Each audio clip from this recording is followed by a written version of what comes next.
তানজিন আহমেদ আপনি লিখেছেন, আমি একজনকে পছন্দ করি, সে মুসলমান আর আমি ছিলাম হিন্দু। আমি তার কাছেই কালিমা পড়ে মুসলমান হয়েছি। আমি আল্লাহর উপর বিশ্বাস রেখে ইউটিউব দেখে নামাজ পড়ি কিন্তু সূরা পারি না। চেষ্টার সাথে সাথে পড়তে আমার নামাজ হবে কিনা প্লিজ উত্তর চাই।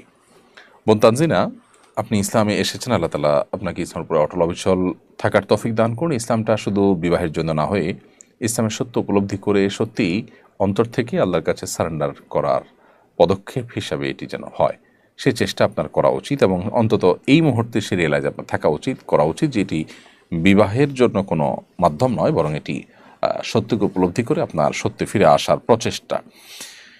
তো ইসলাম গ্রহণ করবার পর আলহামদুলিল্লাহ আপনি কালিমা পড়েছেন, কালিমার অর্থ বুঝেছেন, আল্লাহর একত্ববাদকে বিশ্বাস করেন, মুহাম্মদ সাল্লাল্লাহু আলাইহি ওয়াসাল্লাম রাসূল হিসেবে বিশ্বাস করেন, এবং শিরক যেগুলো আপনি আগে করতেন সেই শিরককে আপনি বর্জন করেছেন। আলহামদুলিল্লাহ, এর মাধ্যমে আপনি মুসলিম হয়ে গেছেন।